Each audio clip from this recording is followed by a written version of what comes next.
Welcome to my wonderful journey where we study once and for all is truly the best show of all time, or, well, shall we say, we do this by me rewatching the show and taking rigorous notes of each episode. I will then look back at the deep themes and be analyzing them. Themes like, who's hotter, Sydney or Anna? Why haven't we seen more hunky boys? Are they really going to make Daddy Warbucks seem this mean the whole time?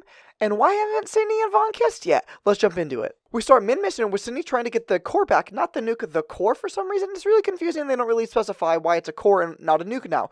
But this, of course, starts with Sydney kicking one butt, adding a running total of butts kicked by Sydney Bristow to 10. She kicks the butt so fast in the episode, it's like we don't even have time to really settle in, and she's already kicking butts. Before we know it, the bad guy from last episode holds a gun to her and says a bad fanny line saying, "I'm gonna count to 1. What? 1? That gives her no time to react, but you guessed it, she kicks his butt, and that leaves a running total of butts kicked by Sydney Bristow to 11. Oh my goodness, she has the core, and now she's on the run, trying to make her quick getaway. As Sydney's trying to escape, she kicks 3 butts at one time. 3 butts at one time? That's freaking insane! I can't believe it! 3 butts at one time? This brings a running total of butts kicked by Sydney Bristow to 14. Can you freaking believe it? That's so many butts kicked by Sydney Bristow, and we're not even 5 minutes into this episode. Sydney gets back and she starts to hang out with some of her friends, and they have a really, really fun time. Then she goes back into SD6, and she has to talk to them about everything and get briefed on a new mission. Before that, she does talk to her dad a little bit, and she tells him that she has a lot of questions for him, and asks about her mom. It's really vague, and they don't really give us a whole lot of information about it, but it's clear to us that her mom died, and she really wants to know how that happened and what all went down. Then he goes to get briefs, and we learn a little bit more about the device that she stole in the first episode. It was created by a man named Rambaldi, who's freaking buck wild insane. He believes that through technology we might be able to communicate with God. This is a really, really, really, really, really weird concept, unless you're talking to the creators of Assassin's Creed. Then it's, well, par for the course, I guess. Sydney and them, they talk about it, and everybody seems to act like it's crazy, but they also find out that he had been creating and working on things like binary and things like that way back in the ancient times. That name, Rambaldi, is a name that I'm pretty sure we need to remember for the rest of the show. I think it's super important due to the last time I watched it, but again, not super clear about all of the details from my first watch. On top of that, during our mission briefing, we also get a little bit about a girl who Sydney's gone up against named Anna Espinosa, and this girl is portrayed as such a cool kick butt that she may be able to give Sydney a run for her money. I doubt it. Sydney Bristow is the coolest superstar of all time, not our hero. Sydney then does her dead drop thing and sets up a meeting with her handler from the CIA, Vaughn.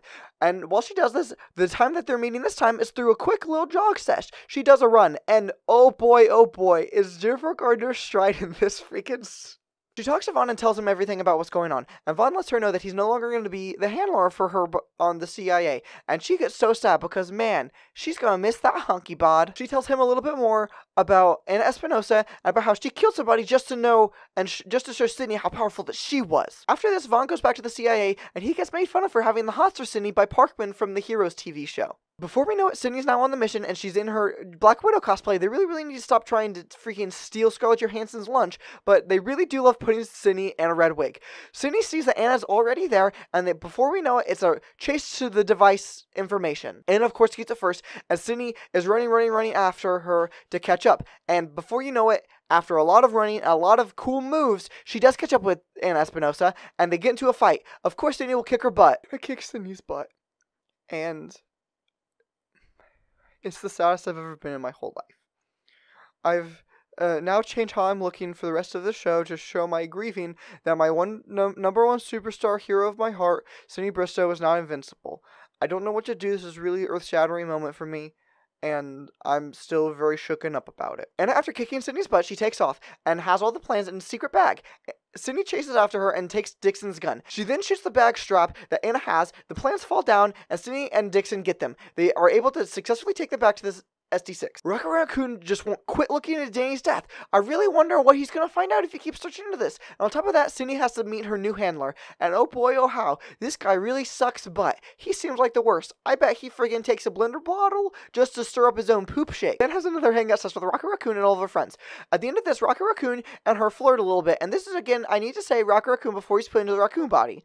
They flirt a little bit, and oh boy, oh how, at the 31 minute and 33 second mark, we get our another kiss in the show. And oh man, oh how, it's been so long since we've had a kiss in the show. But before you can say love triangle, The kiss is over, and everybody feels a little bit weird about it. SC6 makes a deal with Anna Espinosa's agency, and Sydney is going to have to walk out in front of a bunch of snipers, and so is Anna, and they're going to do essentially exchange information because they can't get the box open to figure out the information that they're trying to find about Rambaldi's secret notes about communicating with God or something.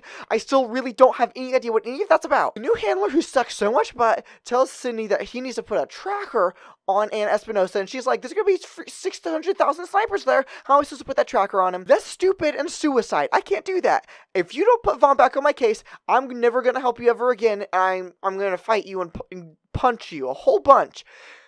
What do you think's gonna happen? She's now on her way to have her secret meeting with Anna Espinosa, and she gets a phone call from her very best friend. Her best friend tells her that she thinks her boyfriend might be cheating on her, and this really doesn't seem like the most appropriate time that Sydney should be taking any calls from any of her friends, but for some reason she does, and she tells her to calm down. It's probably not that big of a deal.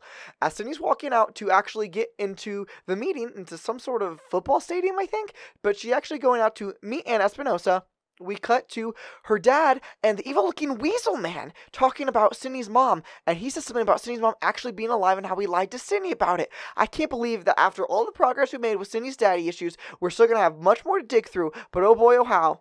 The hotness. Can you even blame him for putting that in there? On top of that, Sydney puts her earwig in to communicate with the CIA, and oh man, Vaughn's back, and I'm so glad that we still get to see his hunky face every day, and we get to see just how much closer can we get him and Sydney kissing this time. Anna finally gets there, and she walks out, and they have the key and the plans. They put the key in the plans, and it opens up, and we hear a very gross noise, and they both look shocked. What do you think they see?